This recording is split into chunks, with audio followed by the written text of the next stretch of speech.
Hello and welcome to Life and Fight of a podcast. This is a special edition with the Grapplers Academy. Simon, do you want to take over and introduce everyone? Yeah, so we're doing a crossover episode today with the Grapplers Academy, which me and Bon run. We've got a special guest as well with Lee Herbert. And we're going to be breaking down the Submission Underground card today. So I'm going to pass over to Bon to introduce himself, and then we'll get Lee to introduce himself as well. Oh man, what do you want me to say? You put me on the spot. Sort of like, like you've tell us about flow and like your background. Me inside the Grapplers Academy podcast. So you might see my face on there. Train down at 12 gauge, MMA, jits, and coach jiu-jitsu up at Flow Jiu-Jitsu in Hazel Grove. I don't know what much else to say other than that, to be honest. The best looking bald guy on the podcast today. Maybe not the most impressive beard. Lee, introduce yourself. Let the people know about yourself. We'll start with I suppose grappling. So I'm a purple belt under Steve Campbell at Stealth Brazilian Jiu-Jitsu. I've been training for about 8 years. I ref quite a lot across kind of the UK, so some people might recognise my face, mostly at kind of Jake's competitions and some of the bigger submission only events. Funnily enough, kind of my first grappling competition I did was one of Jake's, and Simon refereed me at Sub North back in the day. Oh wow, yeah, that was way back, wasn't it? Yeah, many moons ago. But outside of that, you'll kind of see me kind of work-wise. I'm a journalist and kind of cover big sporting events. So I thought I'm covering the UFC and other things. So you, funnily enough, you've got a connection technically to the main event because you refed one of Craig Jones's match on Chris Thompson's event, didn't you? I did. I've ref Craig a few times. I've been lucky enough to ref Grapplefest on kind of a number of occasions, and famously there's a picture floating about of Mateus Denis shouting at me about a decision that went against him, despite it not being my fault. But you know, these things happen, don't they? That was a decently scary moment. You raise the guy's hands, it's your fault. Always. It's never the athlete's fault. It's always the referee's fault. Yeah. So quickly, just on what you said, you train at 12 gauge. Is that the one in South Manchester, like Stockport area? Yeah, probably should have gone into a bit more detail on that as well, to be honest. Yeah, purple belt under Matt Thorpe. It's 12 gauge, it's Stockport. I know there are a couple of different ones. There's a Macclesfield branch, which is Carl's, and then Luke's got the East Manchester 12 gauge, but it's the main headquarters. It's moved around a couple of times over the past few years. But got a really good facility down there. Like, I don't know if any of you guys have been down, but really good, big quality facility. Like 2 big runs of mats, MMA cage, boxing ring, the lot. But yeah, I've been down there I think I've been training with Matt now for at least 8 years. Going to be getting close to 10 years. So quality coach. Love being down there. Love training with the guys. I think we've got a really good pocket in the northwest of gyms and guys to train with. Like, you've got ASW, 12 gauge, Stealth, and they're all within a 20-minute drive of one another. We've got a pretty good batch of guys to train and mix in with. It's good. Sweet. Well, thanks for introducing yourselves. Should we start on the card, Sam? Is there anything you want to touch on beforehand? There's a few things that I'm going to sort of touch on as we go through it, but more so as we sort of get later in the card. So, I think we'll get started into the cards. Like, out of the first 2 people on the card, the Cody Kanaga and Jake Hargis, I had never heard of these two, to be honest. For me, the match, it was won by the heel hook, wasn't it? Oh, sorry, toe hold. Yeah. Quite a nice finish, but it didn't really offer anything much to me to excite me, if I'm honest with you. Anyone's got any thoughts on it? Yeah, I thought this was kind of a decent-ish kind of first match as a bit of a warm-up. I'm a big fan of the kind of little monologues Chael likes to do in between the matches, if I'm honest. But this was kind of a nice toe hold. I know Lloyd Cooper kind of is a fan of this style of toe hold, where the leg's straight and you kind of use your body to kind of bring it in from kind of the kind of saddle-ish position. It was kind of a nice finish, but other than that, it was kind of steady. Yeah. You did mention then about so we'll just sort of cover over what the event is for people who've never maybe even watched it. So this is Submission Underground. I think it was it 13 or 12? 13, this one. 13. Yeah, so this is Chael Sonnen's sort of version of grappling within a cage.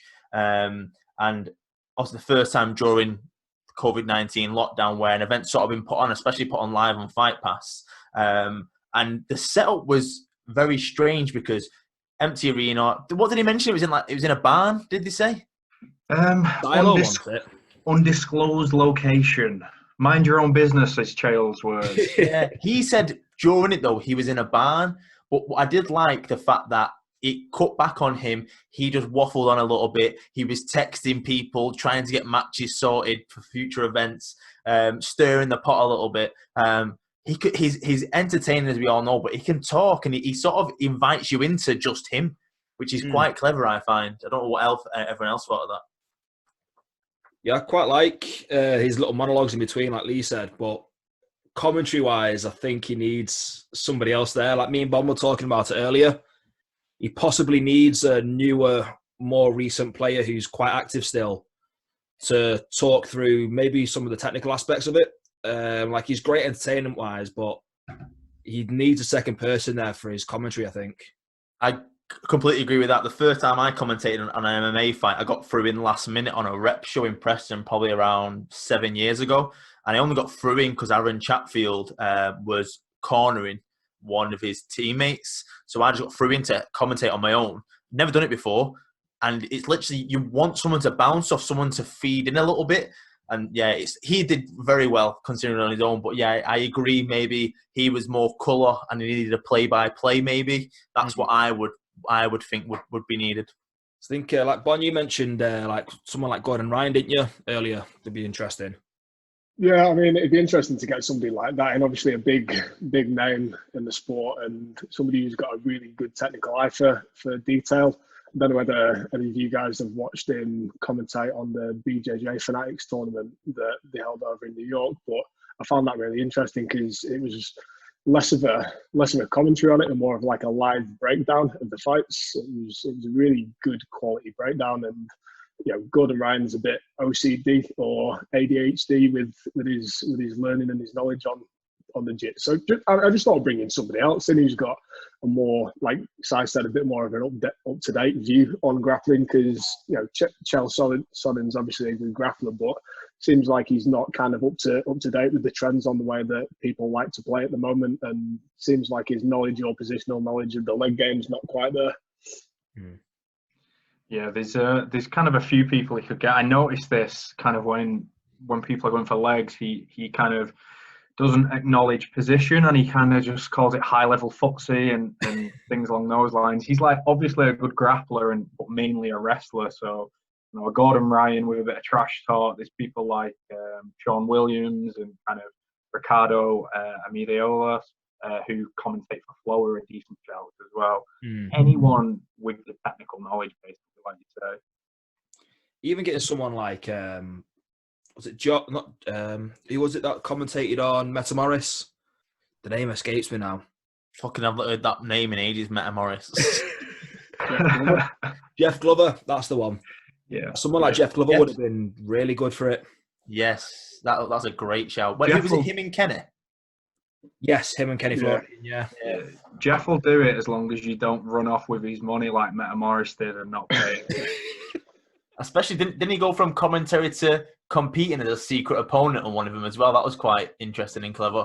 You know what? That was a really good match as well. Was it Barrett Yoshida? Took his shirt off, didn't he? And just had his stats on underneath. That was quality. It reminded me of, like, the best way you can describe it is like when the rest of the Royal Rumble's on and then the buzzer goes and like Jerry the King Lawler, the music hits and he's like on commentary, he just like strips off and gets in the ring. That's basically what it felt like. I think if you, like we were just talking about Chael's commentary on this though, this event kind of seemed to me like it's almost like from the fans' point of view, being on Fight Pass, that it's an introduction for MMA fans to get into jiu-jitsu. So he kind of does a good point on it from that point of view, like slightly less technical and giving some level of explanation for people who might just be MMA fans, but like, this is the only event that's on at the moment, isn't it? So a lot of those guys might have been watching this That's a great point, man. That is really a great point. I think that makes sense with the time limit then as well, because I don't know too many non-grappling fans who will sit there and watch a 10-minute sub-only match, especially with the current trend at the moment where it's very much sit down and try attack the legs. I think the 5 minutes with the overtime, especially after what you said there, Bon, makes a lot more sense than doing 10, 15, 20-minute sub-only matches. Yeah, I agree. I think 5 minutes, when we were talking about on our podcast last week, Simon, I think 5 minutes to me is too fast. And I get it on a tournament style, like when you guys have reffed on my events and stuff and I've reffed myself. 5 minutes is about the right time for a tournament because you've still got a lot to go technically, depending on where you are in the bracket. But 5 minutes in a submission only, it seems very short, but from top to bottom, it didn't feel short. I don't know what you three thought of it.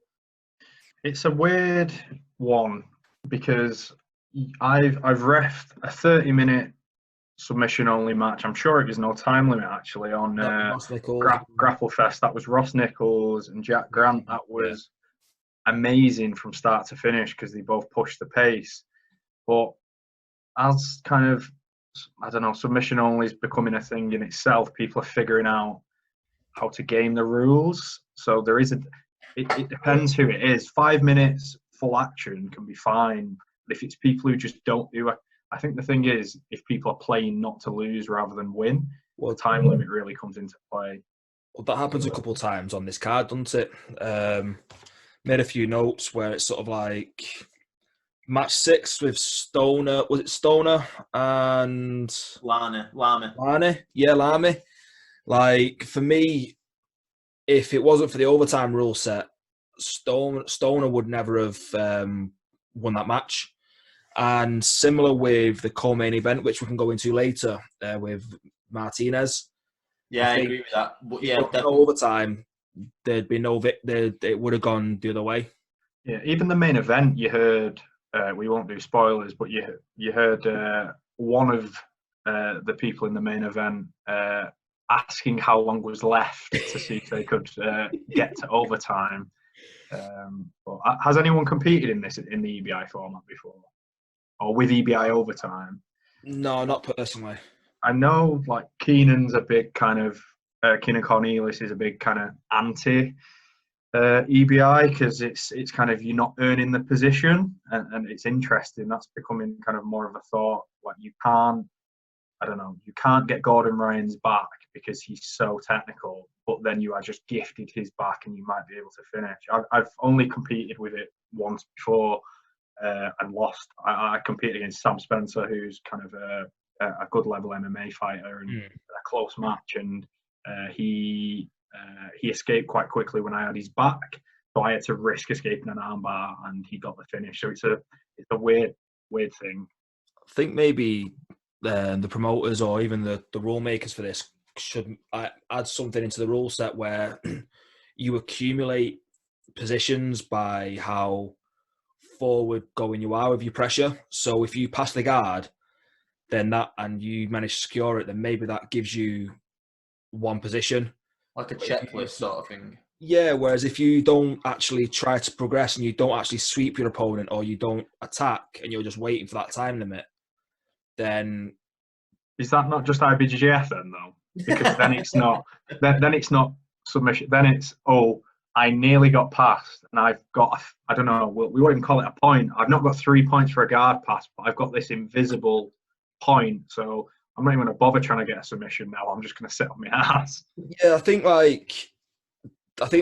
there should be some sort of reward though for the more active player. Like the second match when we get into it, if that would have gone into over, like Jorge Martinez sat in bottom half guard for the majority of the match and didn't really try to attack. It's a strange thing as a promoter as well to try and balance out what works for the competitor, the spectator, and also the tournament as well, because you can't have an unlimited time limit through tournaments when you've got hundreds of competitors. You can't have submission only because if it does go to a time limit draw, and then like Lee mentioned about someone hazing him because of the result, even though it wasn't his choice, the refs would then have to make the choice. Then there's more arguments. But then on the other flip side, if there is points, it seems to. I think the points the fairest way because you've got to progress to get them points in attack. I think the EBI only works. I think it's a lot of play in the game. That makes sense. Yeah, the like early EBI invitationals were amazing. Before anyone figured out the whole game in the system, they were the best events around. And then slowly but surely, people have figured it out and kind of creep towards overtime and just get good at getting out. And it kind of spoiled those events for me a little bit now, to be honest. Do you think that, before we do get into the matches, I know we always go in for the tangents, but I think it's interesting to talk about. Do you think maybe a format of, this is something that I've always figured out, the ADCC rules, if we've got this right, they start with no points and then after a certain time they go into points. Maybe that's a clever way to have an EBI added onto this end of that if it was needed. So you have a certain amount of time where it's free for all, then you go into the more, you've got to work out positioning to get the points. And if you're still drawing after that point in no submission, then you go into EBI because you've both gone for it. Does that make sense? Yeah, it makes sense. I think from a competitive aspect, I'm a massive fan of the Grapplefest point system, where they count submission attempts as king. And then if submission attempts are equal, then it's positional dominance. And then from there, it goes to sort of the judge decision or the ref decision. Now, that's got complications in itself as well, but I think some sort of combination between that, maybe one round of overtime, whether it's, okay, you've got guard versus passing, and it's first points, as opposed to escaping a bad position, or even having half and half, where it's like the ADCC, half no points, half some points, but submission attempts are still counted in the first half if it goes to the time limit.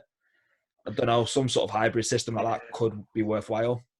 It's early days with kind of the submission only aspect of the sport. I can remember kind of, it must have been 5-6 years ago, there was a competition up in Middlesbrough. The name escapes me now for some reason, where you'd start in a triangle if you went to overtime, or you'd start in an armbar. Was it sub 15 or was it a different one? No, sub 15, that's the one, yeah. And it had quite a few events. I know kind of Martin Ashton was kind of across that. So there's been all sorts of weird things. We're still trying to figure it out, I suppose. That's a good point. Well, what's your thoughts on it? What sort of rule sets do you think as a competitor and a spectator would work best? Myself and Si have been talking about this a little bit over the past couple of weeks because of the matches that we've been looking at. But I like the ADCC rule set. I like a couple of tweaks on it. Like especially with the style of play that guys are going for at the moment, I wouldn't be opposed to, say, if somebody's adamant that they want to play a leg game and they want to pull guard, like just giving a -2 points for that.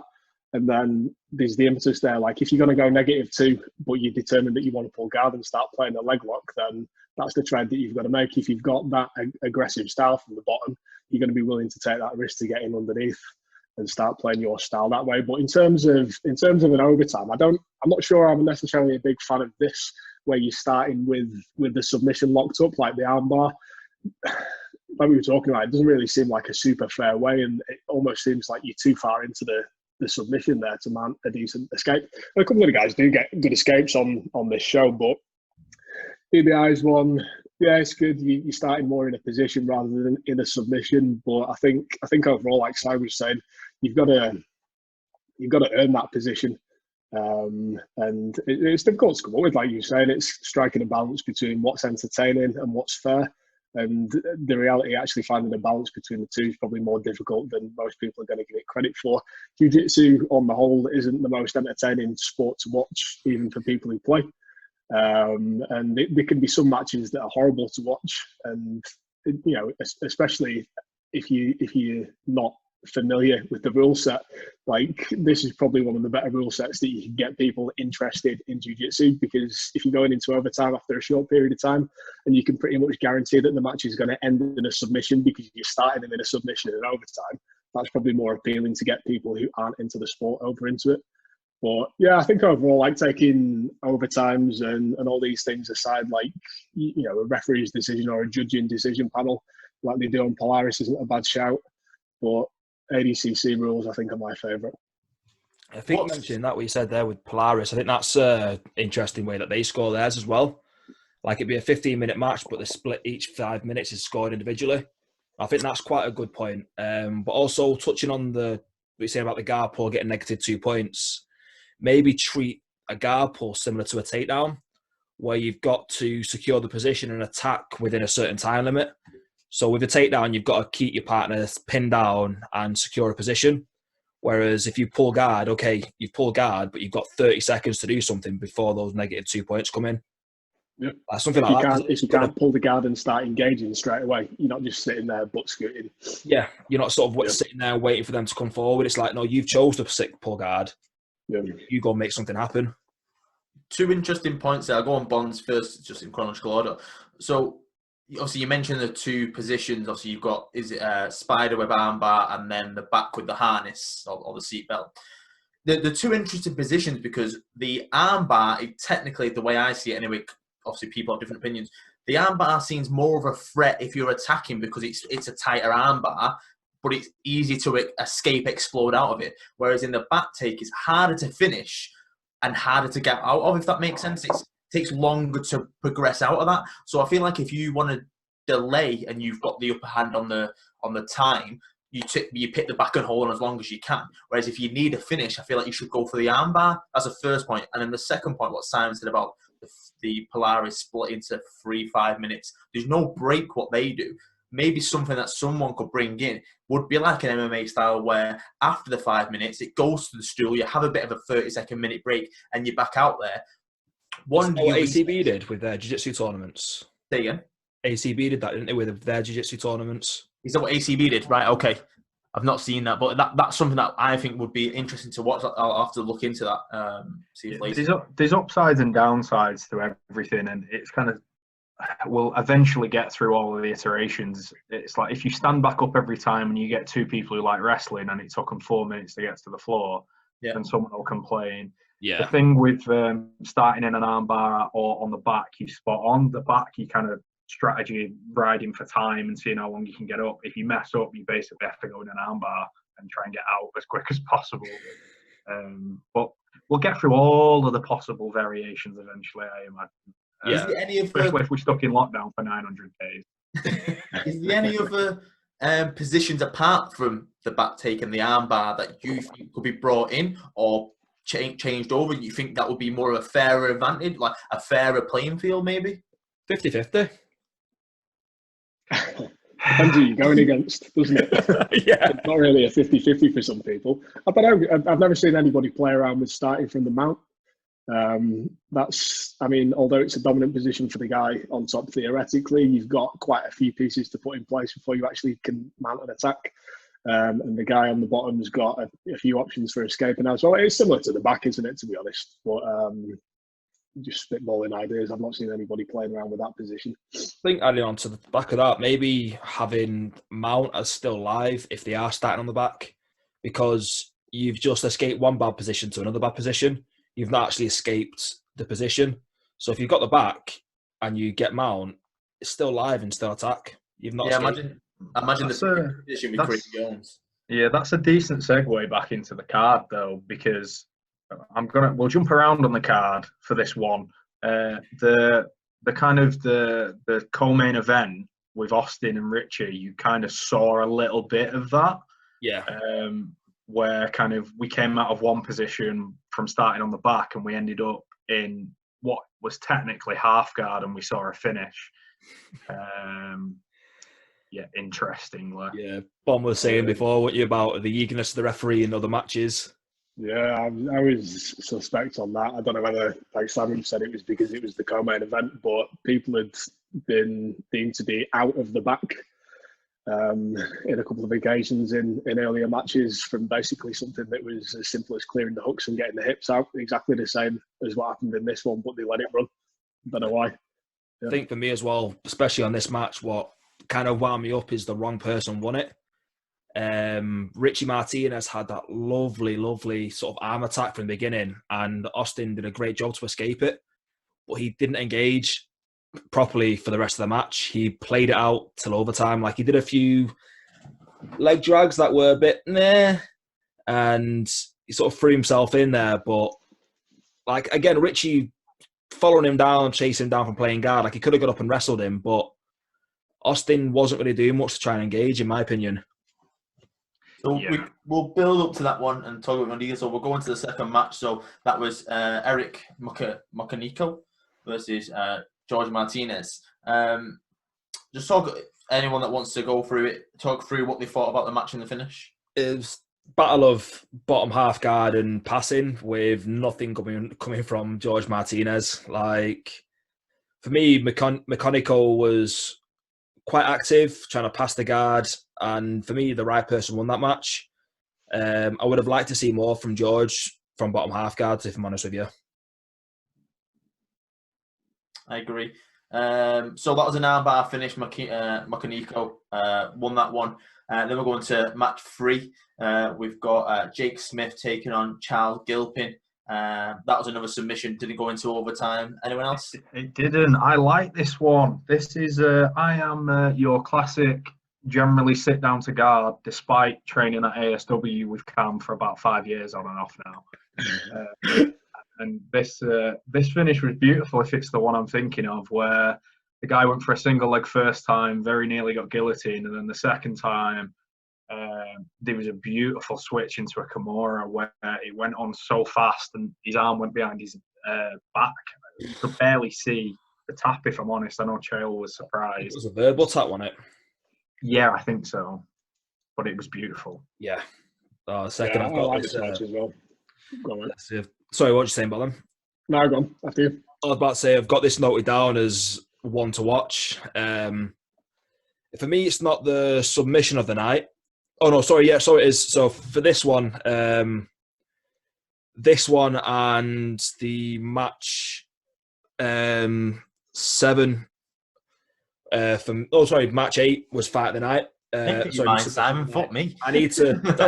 I've had enough. I've had that much coffee today. My brain's doing this, spinning around. Sorry. Match 3 and match 8 were subs of the night for me. Match 3 being that Kimura, absolutely lovely, like Lee said. So I enjoyed that one. The next match is what I enjoyed because of the gameplay within the overtime. So this is I'll try and pronounce his name. Chris Liccione against Austin Daffron. Competitive sort of for 5 minutes, and then it went into overtime, and it seemed to step up a gear, I thought. What do you guys think on it? Obviously, they were all escapes, or 6 escapes, but it was how fast they were just like exploding constantly, and I think it was in seconds maybe that overall. This, to me, seemed like the classic play the normal time not to lose, and then because they're so explosive, bank that you can get out pretty quickly. Yeah. And because they're both pretty explosive, that's why we saw so many escapes, I think. I thought that you could tell they were semi-tired, but they just kept on exploding. It was, I thought at one point the referee's going to turn around and say it's a draw overall in the time anyway of how close it was. I enjoyed seeing that none of them wanted to get stuck in a position for too long. They wanted to get out and get back onto their side, whatever they wanted to pick next. See, I had it the other way, as what Lee said. I thought that they were both trying to fight for that win. Like Lencioni was, it's called Sunshine One as well, isn't it? Name. Yes. I'm just gonna call him that because I can't pronounce that properly. But Sunshine, like, he was quite aggressive with those back attacks, trying to get under the chin. And Daffron was just after that knee, like to the point where like he was really, really aggressive with it. I was thinking that Sunshine's just going to go aggressive across the face with a face bar, but he's a bit more of a gent than I am. Now you've said Sunshine, I take it back. I got my matches mixed up. I take it back. I know. I didn't mean what I said, Sunshine. I like this match. I take it back. What you referring to is the Stoner one, because that was quick submissions. I got confused as well a little bit, but the only difference that I can remember now that he said Sunshine was I think it was. It's the blonde hair guy. Yeah, Daffron's back take first took ages, and then Sunshine's back take last was the one that made it close, but everything in between was fast escapes, if I remember rightly now. Yeah. But the back takes, I think, the last back take was when he sort of grabbed the leg as well and sat him down. Is it right on that one? I think that's a good way when you've got the back to try and secure a stronger position. But obviously, because it's all about escape, by the time he sat down, you probably on his side anyway because you've grabbed a side. Yeah, like for me, this one's probably fight of the night on the card, to be honest. Yeah, I agree. Simon, what have we got next? Next, we've got Joe Bays and Nick Maximov. Really nice submission, this one. He was looking for a bit of an arm drag for the majority of the match. He had quite an interesting guard as well. Like, he's sort of quite dexterous, quite playful with it, and quite relaxed with it. But I quite enjoyed watching the way that he played with his guard. Was this the big fella who's good at leg locks? Yeah. Yeah. I was very surprised at how he moved. Like, he moved super well for a big fella, like a bit like a cat. And I know that it was commented on in the commentary as well. Like, I was very impressed kind of with his movement, to be honest. It was noted that he's known for leg locks as well, so I wasn't surprised to see that finish. Don't judge your book by its cover, eh? Yeah, I think the other guy in this match as well, obviously, like, displayed a bit of not having the confidence in the leg game. Didn't really want to engage there, did he? No. He looked like he just wanted to try and get past the guard, but it looked like Bays' sort of retention and ability to keep the match where he wants it to be is quite a good one, to be fair. And was it this one that Chael said that he's going to get against somebody else for a main event for the next card? Was he talking about Askren and Danis in this one? Yeah, he did mention that on the thing, and Danis talking about him just having knee surgery and stuff like that. But I don't think that was this fella. I think this guy's been on quite a few of Chael's events before, to be honest with you. Yeah, I'm definitely going to watch out for him in future events. Like, he's quite an interesting player there. But so, next up, we've got the one that me and Lee got confused about. So the Don Stoner and Alexander Lama. This was the one where it was multiple escapes. Massive misjustice here. Don Stoner should not have walked away with the victory. And then also after the match, looking at the camera like he's just won the world championships. I'm like, you took the win, great. But for me, Lamy was the more active player in the rounds, and he should have won that match. Sorry. I think Simon's getting confused of people playing the game here. They won by playing the game. I don't care. Like, he would never have got the positions that he got in the overtime. And this is where we were sort of saying before, the faults in the overtime system. Lamy was over him like flies on shit. It was very, very fast paced in the overtime. I don't see it as much injustice like Simon does because he escaped faster. He played by the rules. Yeah, I credit that. Like, he won, he played to the rule set, but no, I'm not happy with this one. Bon Lee, thoughts? Bon? I don't want to chime in. I feel like I'm going to get slated off by both of you if I have an opinion on this one. I'm going to kind of divert this and just go with the fact that we've not actually touched on the fact that I think this was the match that I noticed it the most, rather than bumping fists at the beginning of the match. They came out and gave the elbow nudge. What's all that about? Well. Yeah. It's like you spend like 20 minutes hugging each other, but you can't bump fists. The stupidest thing I've ever seen. Bump elbows, but try and choke the shit out of each other for 10 minutes. And then at the end of the match, he separates them on the opposite side of the cage. It's like, you've just grappled, but you can't touch each other now. Like, you got to keep the 2 meters apart. I think that was more for the referee because obviously he was on the other side of the cage, wasn't he? No, so this is something that maybe we can touch on with sort of the last 4 bouts now in between. Maybe talk about our thoughts of the event being held in lockdown and how it was run and what sort of things were implemented. Like, it was the same referee for all the bouts, so technically he was the highest person at risk if anyone had it. But obviously I know from reading what Chael said and what he said leading up to this show that there's a lot of checks going into it. And from what I've seen, just cage side, so you had a cage in a barn or an undisclosed location, whatever it is, you had the 2 competitors. Once they'd finished, they exited that building, they weren't seen again. The only people that stayed in that building, there was 2 cameramen, which you'll note were on the opposite side of the cage. You had the referee in the ring, you had a doctor, which was nowhere near the cage, just watching, and you had a timekeeper, which was nowhere near the cage. So that's 5 people. I think it was 5 anyway, that were in the arena, bar the 2 competitors. What do you think about the setup? How it looked? Did it feel like there was no crowd in chance, but did it really distract you a little bit? Did it take away anything? For me, I think they probably could have. It didn't take much away from it. I just think the sounds of the mat being stamped on was quite distracting for me. It's sort of like almost unnecessarily loud, but I guess you can't really help that with the ring that they're in. But I thought it was, considering everything that's going on, it's a very well thought out event, and he's done all he can to protect the fighters and also provide entertainment. Like I said, can't fault him on the way that he's run it, to be honest with you. On? No, I think the only thing that I found slightly distracting, and it's the same as some of the other events I haven't watched like this as well before. Have you guys ever watched any of those combat karate events? Like, just it's a dodgy striking event in like a pit. Oh yeah, I know what you mean. Yeah, you see. But my point with this is like the commentary not being live.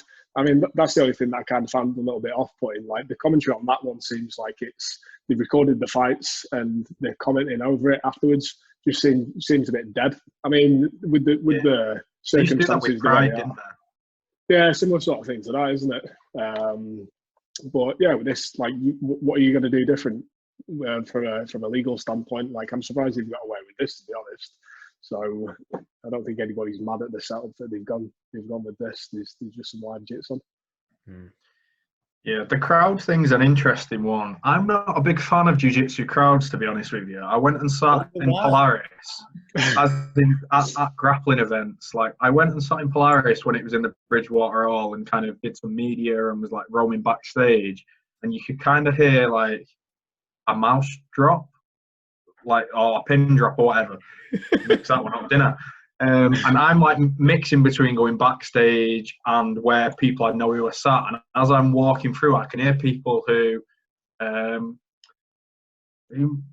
may have smoked some things giggling whilst watching jiu-jitsu, and it was very distracting. The only like grappling event that I actually like the crowd is kind of at Grapple Fest, where it gets a bit rowdy. And like when I've watched kind of Cam from SW competing, his lads are always shouting like, bloody do him, and like and ridiculous things like that. Like, Whale check! Yeah, his missus got involved that one. Like, his missus was like stood on the balcony and was like shouting the like, Alan Partridge masks.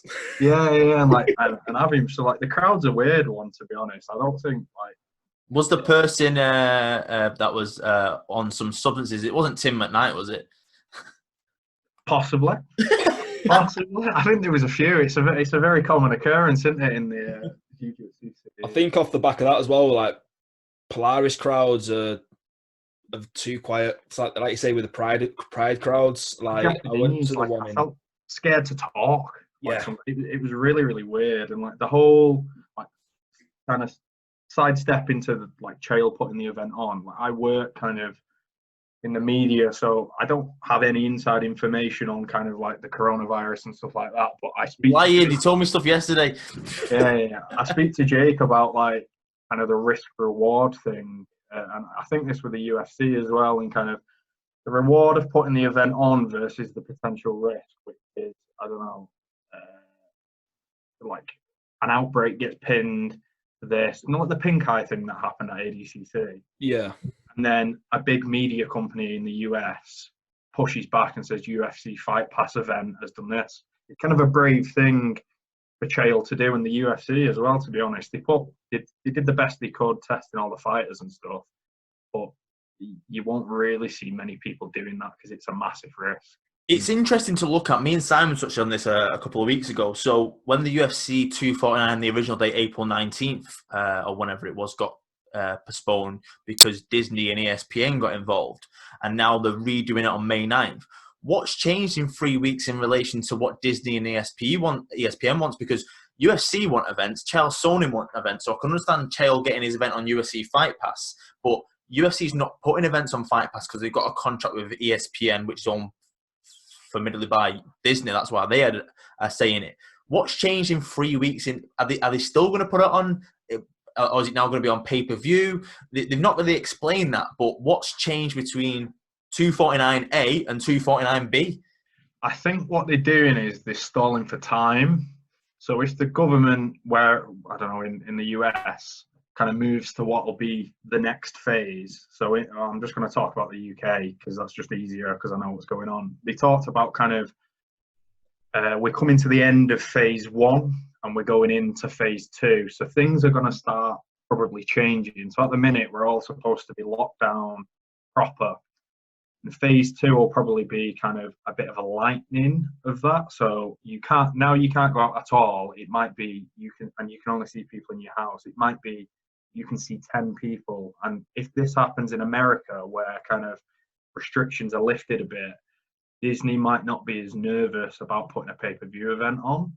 So I think it's a stall for time, personally. I wouldn't be surprised if by the end of this week, we hear kind of the plan in the UK for what the next coronavirus thing is. That's a good point. So people didn't know, if you didn't at the beginning, Lee's a media guy, knows what he's talking about, very clever. There's 2 points in what Chael did, obviously, because it's the first one we've seen as an event in this sort of way this is working. Whether other events would do it anyway, was when he talked in between the bouts. So it was just him and the camera, and he's good at that. And he was literally saying, I'm stalling for time here because my cleaning crew are basically, everyone's been told to go out of the building. My 3-man cleaning crew are in there cleaning everything, the mats, the ring posts, the steps, everything. And then they go out to another building, and then the next bout starts. Obviously, that's time consuming. Only took 5 minutes, but obviously you've got to stall in between that. But it was still a fast-paced event. What did people think about that? And also, there was no, obviously people know there was no cornerman at all. What did you think about that? Quite like the pace of it. Like I said, Lee touched on it before. Chael's quite good with his monologues. He's quite a good talker. Not a fan of his commentating, but I'm a fan of him sort of talking and sort of trying to fill the time. But the pace of the event, like, considering it was an hour and 40 minutes, it didn't feel like I was sat there for an hour and 40 minutes watching a grappling event. Whereas 9 bouts in 100 minutes is ridiculous. It is ridiculous. I'd run the events MMA. That to try and pull that off when you got so much changeover and the cleaning in between was crazy. Now I think Bond slightly maybe hinted at before. Maybe it was sort of pre-recorded, or you mentioned of events that maybe pre-recorded. Do you think this was completely live? Nah.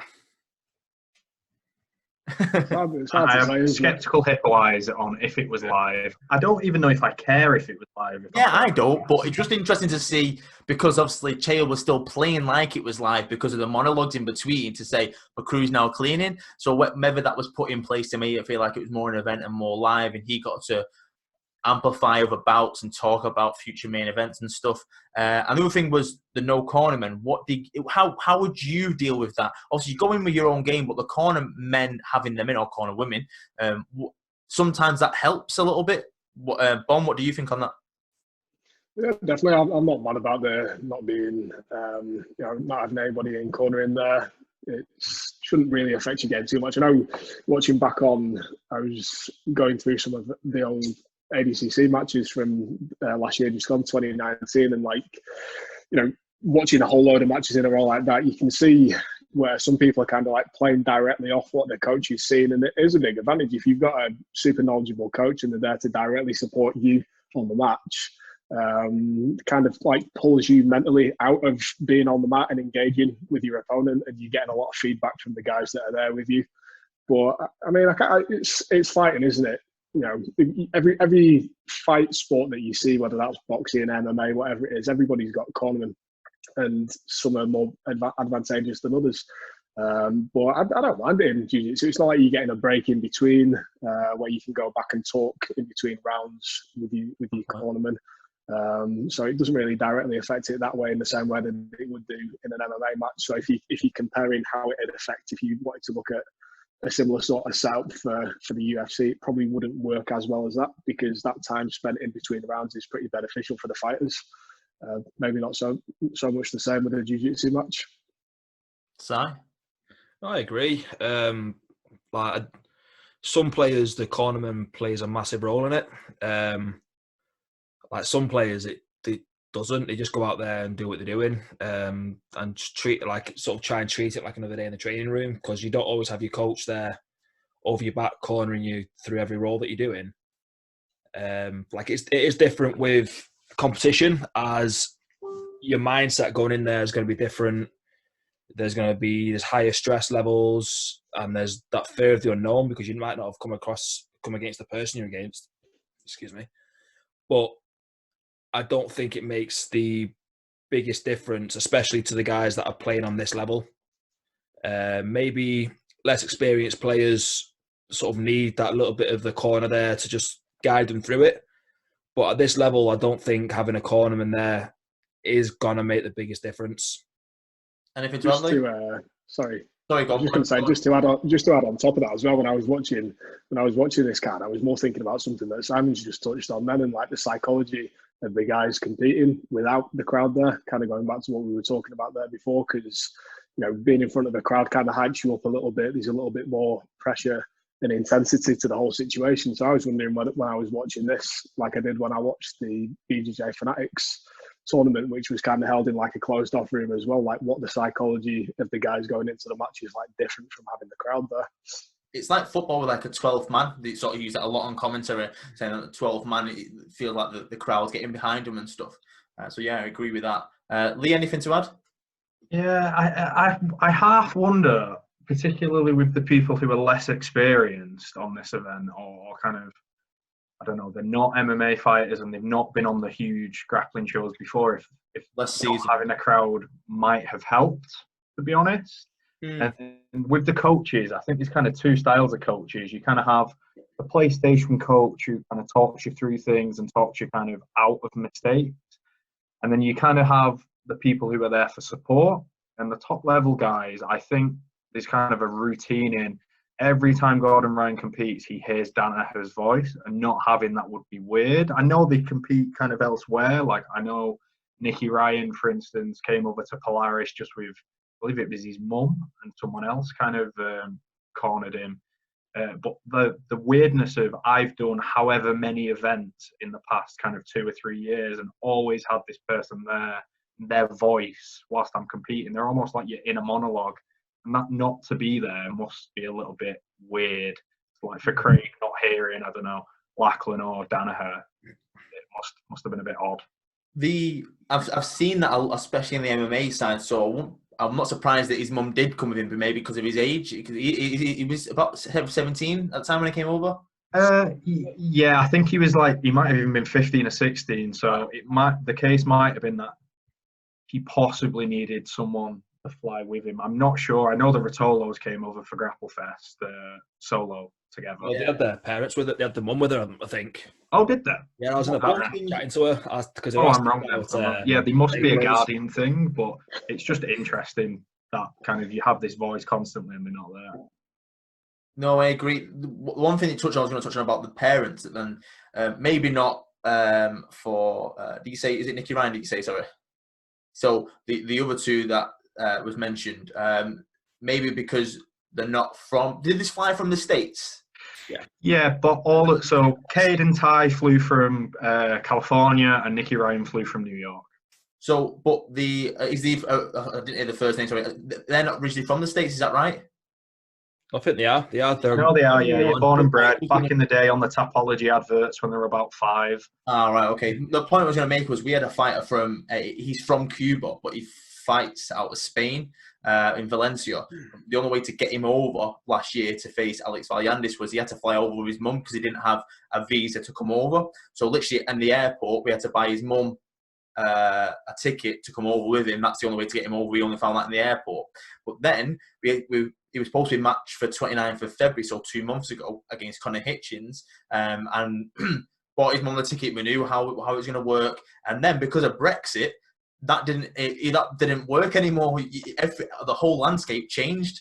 So that was what one part I was going to make about parents. Maybe that had something to do with it because of visa issues or whatever. I couldn't be doing with my mum watching me. She'd do me absolute head in. Like, it'd be worse than watching bloody Cam Students coaching him. My mum would be shouting bloody do him and all of this, can't chop him and all of that. So let's go into the sort of the main prelim card, prelim fight, which was Ethan Krellenstein versus Andrew Alexander, double A there. So anyone want to start on this one, Bon? Come back to me on this one. I'm going to refresh my memory. I'll jump in. I'm a big fan of Ethan, to be honest. He's kind of ever present on the kind of submission only scene. He's kind of what's known as a junior Danaher Death Squad member, kind of with like the likes of Oliver Tarza. I believe he trains out of like TriStar. So he's kind of competed against like Tom Halpin and Ashley Williams, who are big names in the UK.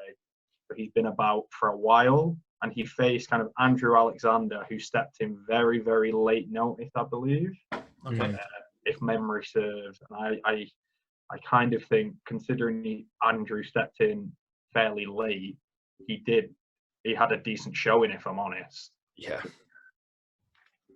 Oh, I agree with that. Like, for me, it's quite an interesting leg battle for the majority of this match, and they both kept quite a high pace, which was quite good to watch. Like, for me, I'm not the biggest fan of when you get like the back and forth for the leg battles, but there was enough going on with this one to actually keep me engaged, keep me interested, and it was quite good to see the intricacies and the sort of the details that they were going into to keep themselves safe.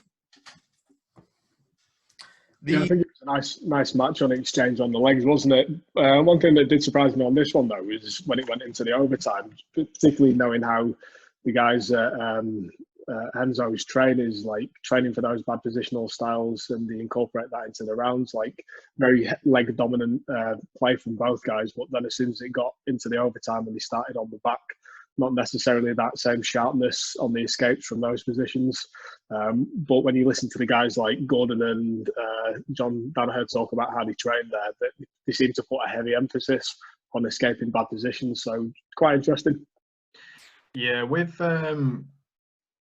Ethan, I know that Danaher's got a whole system on the back where he kind of, it's the whole backpack system and trapping the arm. And I know Ethan faced Tom Halpin. Like, the Danaher back DVD is about 15 hours long, and it's an interesting watch, but it's a bit hard. So I watch a series by Tom Halpin on YouTube, which is kind of the shortened version, and Ethan did the back series on the person who I learned the back series from. So I knew he was ridiculous on the back going in.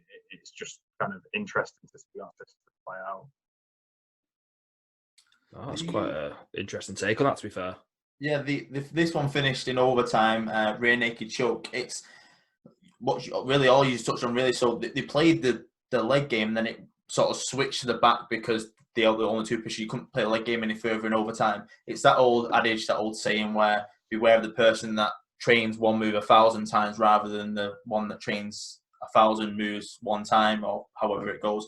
Because if they're leg lock guys and then they go into the backpack, yeah, they'll be good at it because they're high level, but this is where the weaknesses will be picked out, and they've sort of cancelled each other out already. They won't probably cancel each other again because one's going to be slightly stronger in the back take than how they were at the legs. Yeah, this is what Danaher does really well. He tends to be kind of a step ahead. So when everyone catches up with legs, his guys are amazing on the back. Everyone's catching up with the back now, so they'll move on to something else. I know that kind of Gary Tonin and a few of the others are very wicked from the front headlock position. So he's always kind of, you catch up with legs, then I'll go for the back. You catch up with the back, then I'll go for whatever. And it's a really, really kind of clever coaching style that he does. He watches a ridiculous amount of tape, so we're not surprised. I think like you can sort of see that new revolution and new positional stuff coming through now with the way that his lot play. Like, Gordon Ryan's attacks now are sort of going more towards the back. Same with Gary Tonin's. I've not really watched many of the others from there. Like, Nicky Rod as well. Like, his back attacks are coming on. So I think, yeah, you're going to see like a bigger influx now of the Danaher lot attacking the back. Like you said, while everyone's trying to catch up, aren't they, really? Yeah, yeah. It's not even necessarily brand new. We saw it big time in ADCC with Gordon like smashing everyone from the back. But if you look at kind of any of the records from I don't know up to mid 2019, you'll see a lot of back attack finishes for like Ethan, Oliver Tarza, Gary, Gordon, Nicky Rod, all of the kind of the big players in that gym are finishing from the back as well as legs. So it's clear that that's a priority. Yeah. Sweet. So that moves on to the main card, the top 3 fights. So the first one was Gabriel Checo versus Jake Ellenberger. Now, because I'm more of an MMA guy, I've watched it for a long time, and I was a big fan of Jake when he's sort of the gatekeeper for the welterweight division, fought the who's who in the welterweight division. I was interested to see how, because I've not seen him in a long time now in anything, how he would react to a certain rule set. It didn't go his way. It just felt like he was very one-dimensional in there. He didn't really want to put himself at risk. And then when he did put himself at risk, or he got caught in the triangle, it wasn't even like a natural triangle. It was sort of more inverted across the arm and the shoulder rather than, if that makes... maybe the time off, like I say, I don't know what he has or hasn't done. It just feels like the fire had gone, just like when he retired from MMA, the fire had gone. He was only in there maybe for a quick paycheck or whatever it is. What are people's thoughts on that one? I don't know. I think that's taken a lot of credit away from Gabriel Checo, really. Like, for me, Ellenberger went in there and he was willing to wrestle. He was willing to sort of grapple. And when it went to the ground, you could sort of see Gabriel setting that triangle up as soon as he was in his guard. And for me, along with the Kimura earlier in the card, for me, this is a submission of the night. Lovely setup, lovely application. And like you said, it was on the wrong side. But he just pulled it off in a really technical, beautiful fashion. And for me, this is the first time that I've really paid attention to Gabriel Checo. And after this, I'm going to be sort of having a look at a few of his other matches to sort of see what he's about, really. I guess that because we all would know Jake Ellenberger is within reason. I guess that's what it does. If you put someone in the limelight and then someone sort of in the shadow, you may maybe notice them a bit more because the rub, as they say in wrestling, you'll rub off on them. Maybe not in adage that we probably think of there, but you'll Lee's fucking face.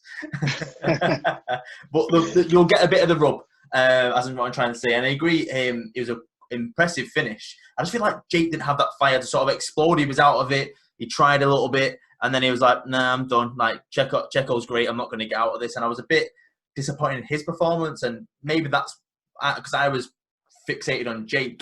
It sort of took away from. I'll probably have to rewatch that match and just keep an eye on Checo. Maybe that's a great point, Sam. Bonley. No, the triangle was wicked. Absolute beautiful setup. And like Simon said, you could kind of see straight away that he was dangerous off his back.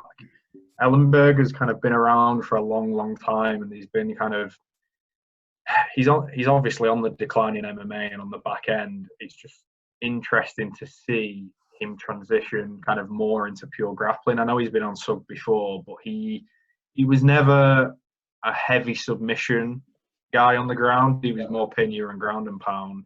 So I don't think it's kind of as easy as a transition as some other MMA fighters into grappling. I know Jake Shields kind of was a similar-ish thing with wrestling, but he's kind of spent a lot of time with the Danaher squad, and he's really developed a dangerous submission guy himself. Yeah.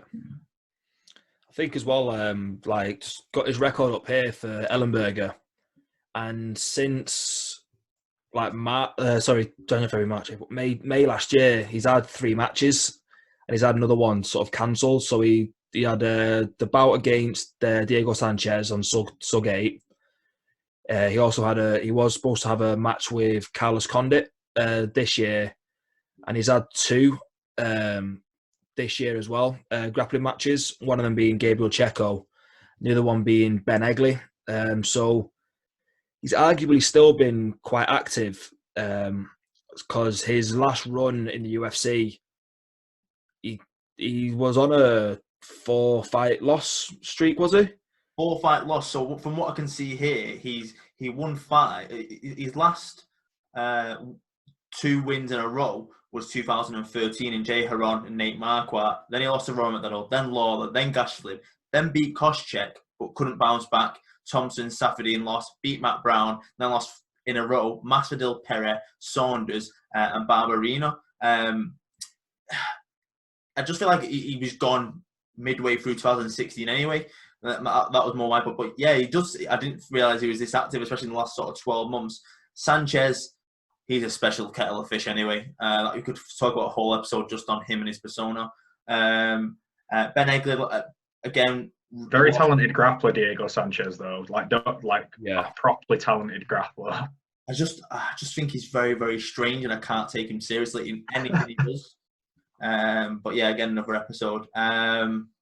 So Checo got that one reverse triangle submission within the 5 minutes. I think it's was it 1 minute 50 odd seconds or something like that, which is quite quick.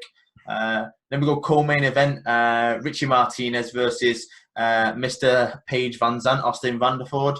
I was going to say this. We can't say anything other than Austin Manzant. He is the one. That is the best name in all of MMA or grappling. I love that he absorbs the Mr. Van Zandt. He absorbs all that because he knows Paige is the star of that couple. She's gonna give him the rub. But stop saying give people the rub, Jake. It's getting weird now. I did that on purpose. He knows that she's a star, and that's going to help him a lot. But he's a great wrestler anyway. He's a great MMA fighter. But I think Simon touched on it before. He did utilise that wrestling, that base to get through that 5 minutes, and Simon shaking his head. He's not happy. No. Like I said, it's for me. Yeah, great. He used his sort of fight IQ to get through the match and do just enough to get to the overtime. But if it wasn't for the overtime, he would never have got Martinez's back. He would never have had him in an armbar position. He certainly would never have got the head and arm choke. And I think, touching back on what Bon and Lee have said as well, they reset and stopped other sort of overtime bouts in much less escape positions than they stopped the Martinez and Vanderford overtime bit. Like, for me, Martinez may have thought he'd escaped, relaxed, and then the submission could have gone on. I'd have to go on and sort of watch this overtime again. Never stop unless the referee stops you. That's the number one rule. It's interesting, though, because Richie competes on EBI a lot. He knows the boundary of when he's normally stopped and he's escaped. So you're right, he may think, on EBI, I'd get stopped here and I'm out. So he might have relaxed. It's a really interesting point that time. Did anyone watch the last submission on the ground, which was on play around 2 months ago? Was it mid-February? I watched bits and pieces. The referee had a few bouts where certain people were complaining.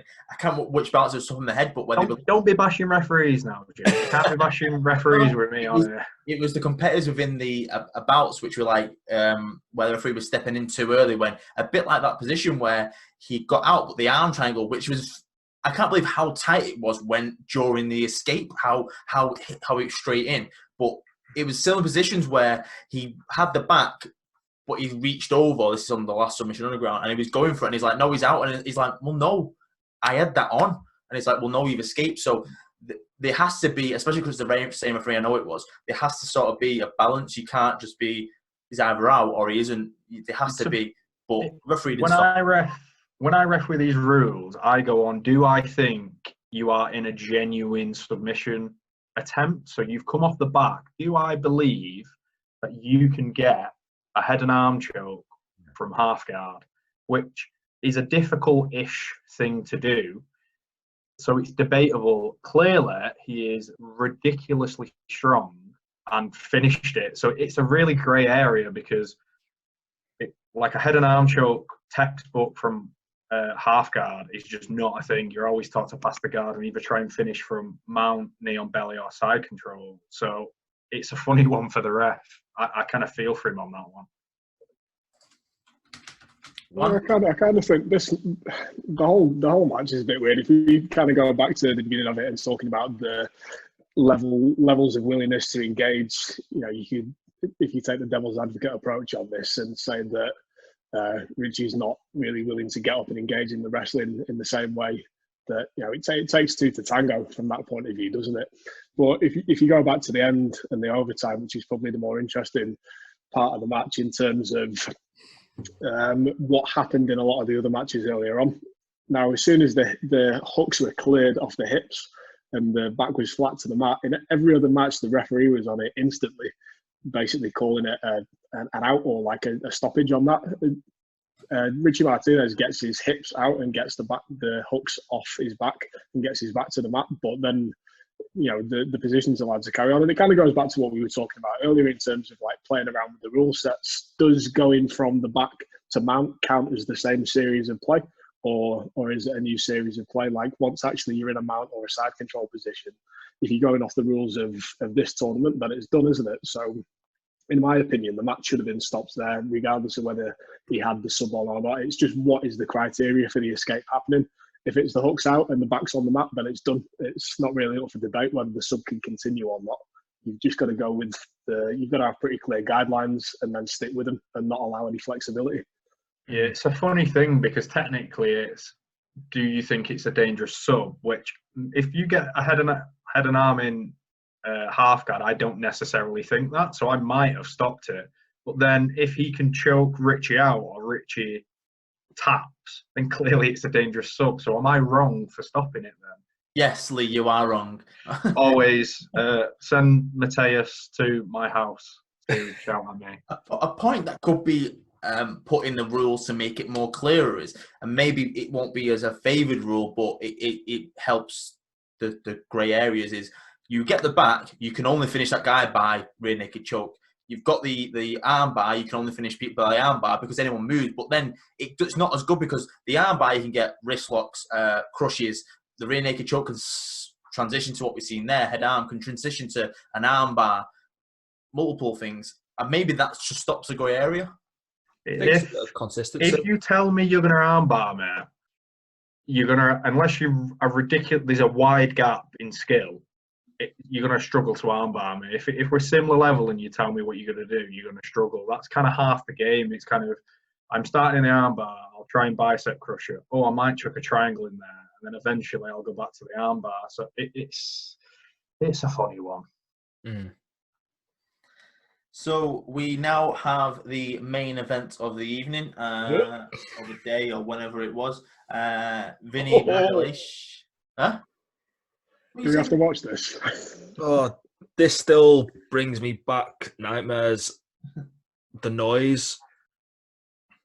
I don't feel sick from heel hooks or toe holds and things like that generally, but this was one that really pushed me to my limit of like not pulling funny faces whilst watching it. It was the angle of the heel to the knee, but also the ripping and the cracking sounds that you hear.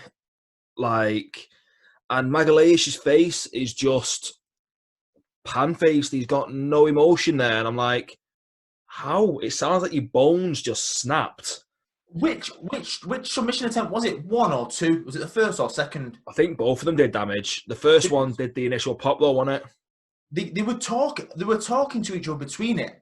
What did people gauge? What were they talking about? So there's a video that Chael's put up, or one of them's put up afterwards, where Craig is such a nice guy that he will hear pop, and because he's nice, he's let go. And Vinny's like, no, let's carry on. So Craig's gone more and more and more, and he's in disbelief that Vinny is carrying on. And then I think the conversation they were having is kind of like, my knee's fucked now, we may as well carry on. And then he's asking the ref how long's left because he's trying to stall out and things along those lines, basically. I know Craig is a nice guy. He says it in his in kind of his leg locks down under DVD that he'll kind of be nice and give people an opportunity to tap the first time, and then after that he's kind of going for you. You can sort of see his change in attack as well, can't you? As soon as that he sort of realises that he's done damage, he starts attacking the arms, he starts attacking the head, and then they have the little exchange of words. Then he goes back to the same leg. And like it's almost looked like as if he's sort of being like, mate, are you okay? Like I heard and felt your leg pop. I'm not gonna attack it, and then Magalhães is sort of, yeah, I'm fine, keep going.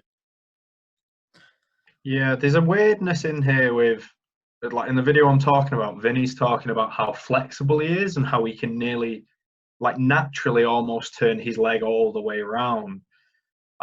There's a fella in at Stealth who's ridiculously flexible as well, but that's not something I've ever experienced. Like having a heel hook to the point where it's almost gone 360 degrees around and then kind of cracked. Is that the same video where he's saying there was no pressure in the knee, and then it's like it looks at his foot and his foot's like twice the size? Yeah, probably that one. I think that's the one that I sent you, Bon. Yeah, but if you don't tap, it didn't count, did it?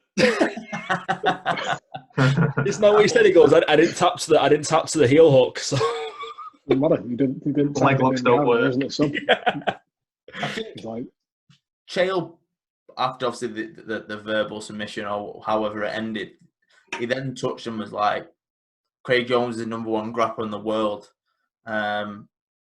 Obviously, it's a weird sort of finish. You seem to always get these in such a high level fights. There's always, I won't call this controversy, but there's always a grey area. He was willing to carry on, but didn't. Where do you feel like this match sort of ranks? Do you feel like Craig wins 10 out of 10 times? Do you feel like it's just he caught him early, got that pops? He could have turned it around. How do you think that would have gone anyway? I think if you listen to the dialogue or the monologue, sorry, of Chael Sonnen sort of leading up to the fight, he sort of talks about Magalhães and sort of touches on the psychology side of things and what kind of Magalhães we're going to get. And he said that he was like, he weighed in at 230, he was in shape and ready to go. But he also mentioned that Eddie Bravo was asking about what he weighed in at and things like that.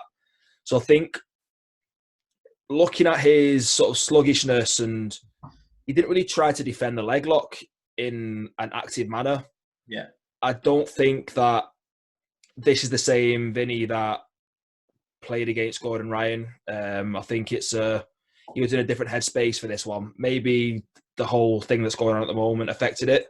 I'm not trying to take away from Craig Jones' win because I think it's possibly swaying more towards 6 or 7 out of 10. I think Craig Jones takes this. Probably maybe more 50-50.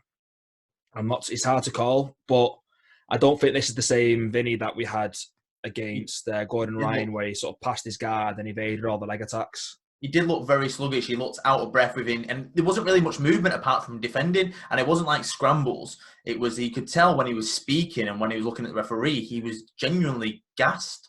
It's an interesting concept to everyone on this card and everyone on the future UFCs until lockdown's over is these 20 people on this card, how much training have they got in?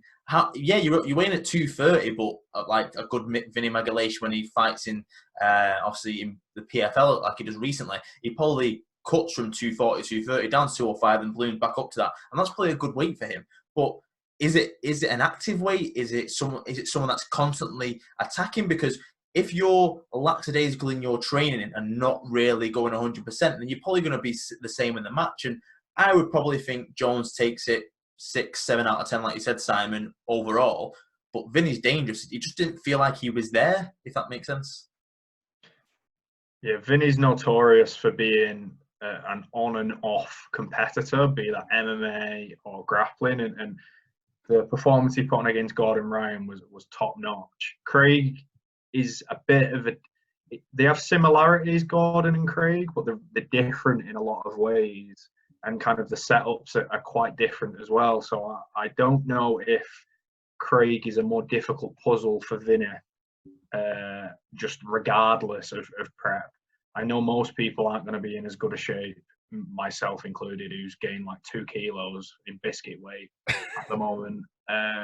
But I'm more on the side of like 8 or 9 times out of 10.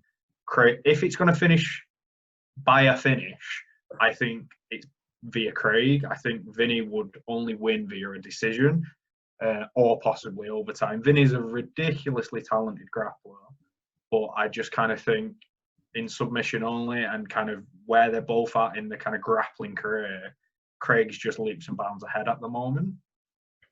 Yeah, I think I'm inclined to agree with that, to be honest. You look at Craig Jones's run on over the last couple of years, and he finishes a lot of matches and he finishes them quick when it's a sub only. He's got a very high percentage finish rate, but if you look at him in the ADCC matches, he got a couple of finishes and a couple of nice finishes. But where it's those long duration matches, he's less inclined to win by points. I think he made a joke about it on the Flow Grappling podcast where he says, "If I'm going to win, I'm going to win by a submission. But if it's going to go to the points, then the likelihood is that I'm not going to win the match." But again, talking on the differences on the styles on the legs, he's got a very, very similar sort of setup on attacks on this one to Lachlan's like K-guard entries in on the legs and the inversions, which isn't really the style that Gordon Ryan and the Danaher guys play. Is it? They like to play a little bit more inside positions, whether that be from standing or from the butterfly guard. And it's more of like a 50-50 finish rather than a saddle finish. I think as well, with like touching on sort of both where they're up to in the career as well. Like Craig Jones has been on a tear. Like his last loss was to Mateus Diniz at the ADCC. Before that, again, was to Diniz and then to Keenan Duarte. Again, that's... got the win when I was reffing. Oh, that's it. I am. He's good luck charm. He had the inside man there, didn't he? He'll have to fly me in, always. But looking at like Magalhaes's recent record, he's got 2 wins since 2019. So the start of 2019, he had 2 wins. He had a draw against Nicky Rod this year. But last year wasn't the best year for his career grappling wise. And he's been on a sort of a bit of a loss streak since then. So I think maybe we're on that phase where Vinny's not possibly in the best position to be like competing at his best self. He's still actively in MMA, so he got to the finals of the PFL in 2018 and lost to Sean O'Connell. And it's a crazy one because Sean, and I think I touched on it a couple of weeks ago with Simon when I was recommending the PFL to watch, Professional Fighters League. It's on their Facebook and YouTube. Sean O'Connell's for PFL is a commentator, so he commentates on the prelims, then gets changed, then goes and fights, which is mental. So he got beat by Sean, and then he returns to the PFL. He goes 1-on-1. Then he sort of spends the next year just sort of concentrating on grappling, but he only wins 1 out of 7, which is recorded on Tapology. Obviously, he's probably done more than that. He's not. If he keeps on chopping and changing between MMA and Jiu-Jitsu, he's not going to be as good in one. He's going to be at high level in both, but he's not going to have that finished product. He's going to be constant. Like if you're an MMA guy going into Jiu-Jitsu, you're sort of more of a wrestler or a wrestling base. A Jiu-Jitsu going into MMA, you're going to want the ground and you're going to struggle with a stand-up to start with, but you've probably got a better chance going from MMA to Jiu-Jitsu rather than the other way around, if that makes sense. But I feel like he's floating at the top, but he's going to get beat by the best, which will just frustrate him long term because he's got to concentrate on one and he's not getting any younger. I feel like he should just concentrate on the Jiu-Jitsu now. I think that's more of a long-term career for him. Yeah, I don't disagree with that. He's obviously going to be out for a little while now with what's a bit of a severe injury. He is very talented. I think it's his mind more than anything. I don't think he's not capable of competing against the top guys as he proved against Gordon Ryan. I just think it's kind of how dedicated he is, where his mind's at, obviously how well he rehabs his leg now, because that's going to be a bit of a nasty injury. And then we'll see. Hopefully we'll see him back. I doubt this year, probably. Hopefully by this time next year against someone. True. Anything to touch on in the main event before we sort of wrap up and talk about maybe the next Submission Underground, which is sort of scheduled for the next month? I've got nothing to add to that. I think we've covered quite a few of the points there, haven't we? Yeah, I think the only thing really to touch on will be for the next Submission Underground because we're talking about it. So Chael's announced that to be 31st of May, which is give or take 5 weeks away. He's pushed towards now Craig Jones being the pound-for-pound best grappler in the world, but apparently he was to and fro by text with Rafael Lovato Jr. Was that right? Did I hear that right? Yeah, that's the right one, yeah. that's one that they want. I'm actually surprised that Rafael wants to fight already, because I don't know if you follow his career in MMA, but he's had to relinquish the Bellator middleweight title because of his brain issues and the scans that he's had. Who's going to clear him to fight in grappling? I know it's different because you're not getting hit in the head, but it's quite a strange one that they still want to push this fight. What has people heard about this, and what are people's thoughts on that as a fight and about? I don't really think having him cleared for the submission on the ground will be too much of an issue. Like I said, there's no strikes. There's not really any risk to the brain unless he's going to get spiked, which is very unlikely. But for me, as great as Martin is... Oh, sorry, mate. He's not going to get spiked against Craig. Craig's going to pull it out. No, definitely. But I don't really see this as the match, really. Like, Lovato is, like I say, he's great, but I don't really enjoy watching him in grappling tournaments. Like, was he against Don Polaris? I can't remember the match, but it just really didn't entertain me at all. Did he compete against Jake Shields? I'm sure he did. I'll have a look on Tapology. That sounds right. I think that might be the one, yeah. And it was a boring match. And like I said, great MMA, great athlete, but just does nothing for me to want to watch him on submission on the ground, especially against Craig Jones, who I think will be a quick finish. I think it could be interesting. He did, funnily enough, beat. It was Jake Shields last year, and then he beat Richie Martinez by a Kimura. I don't think it'll necessarily be a super quick finish. I have a lot of respect for Lovato, as I'm sure you do.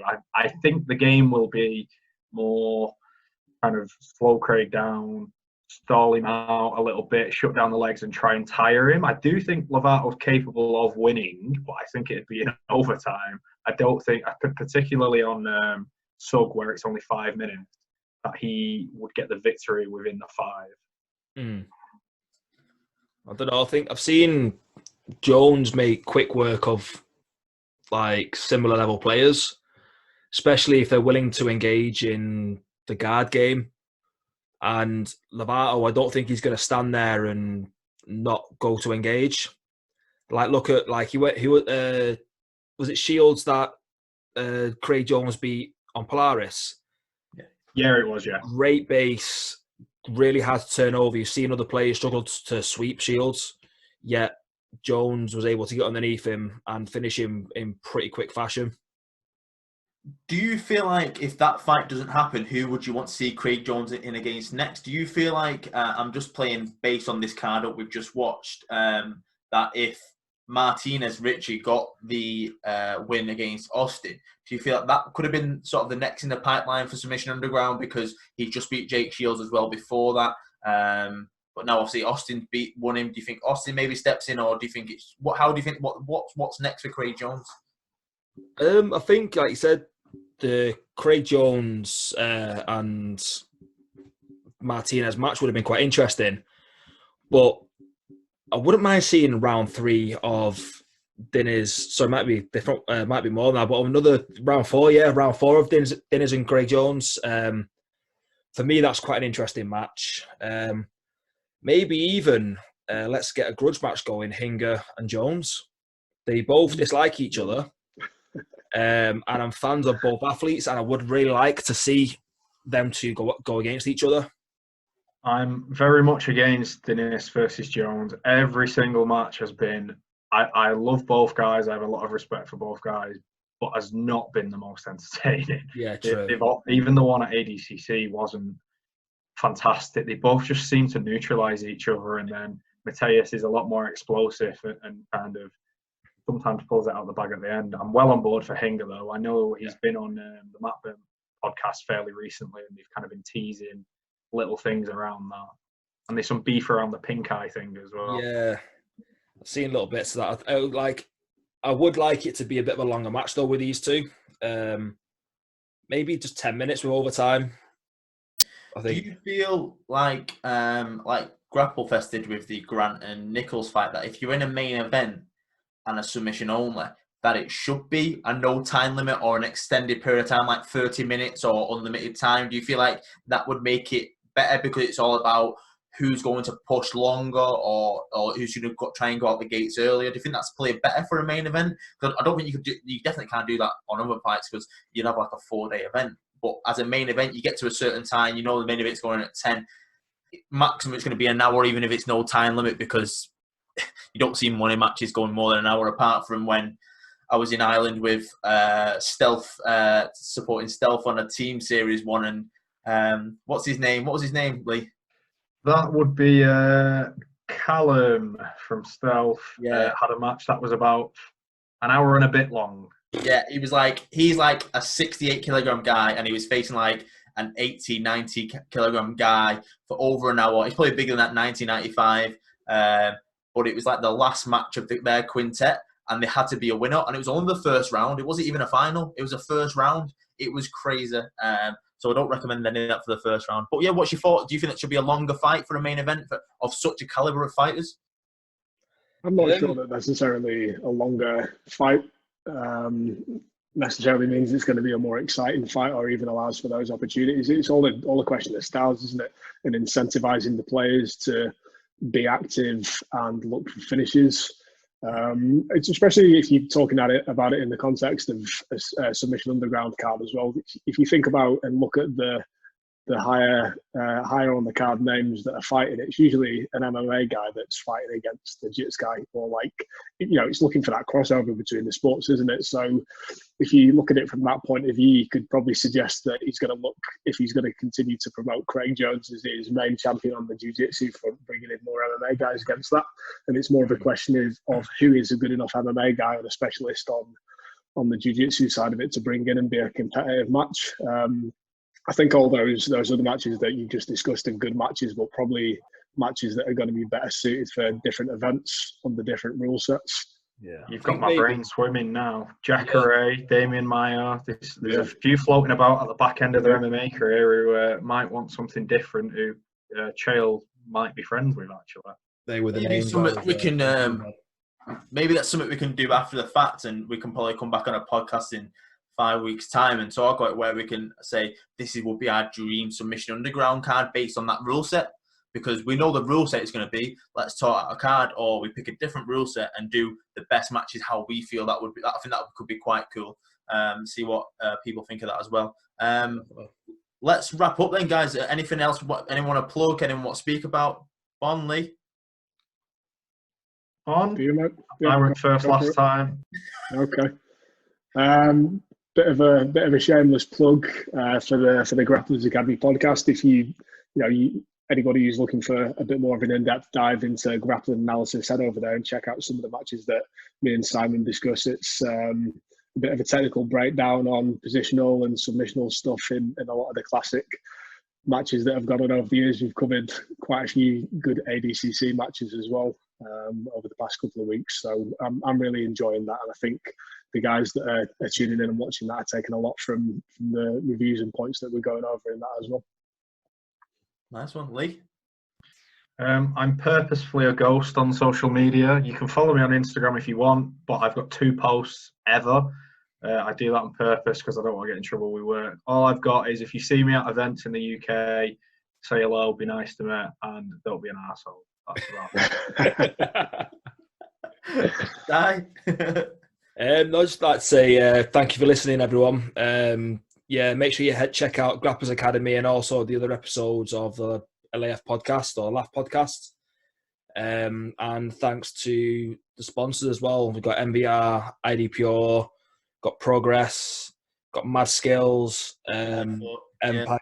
Anybody else, Jake? Not from the top of my head. I think they're the only ones. Obviously, thanks to everyone listening and watching. I've been doing multiple things on this platform. The Grapplers Academy have got great stuff. Life and Fight have a podcast. I've been doing interviews with MMA fighters. So if you're interested in that as well, just sort of a breakdown of their career to date and also how they're getting through lockdown. I'll keep them plugging out. If you've got any ideas for the 4 of us, really, we've enjoyed having Lee on. This has been a cool sort of cross-branded concept, and we'll hopefully get a lot more out, and it could be on various things. If there's anything people want us to cover, or Simon or Bon or the four of us, or however, get in touch. We're all about ideas, we're all about growing, and thank you for listening, guys.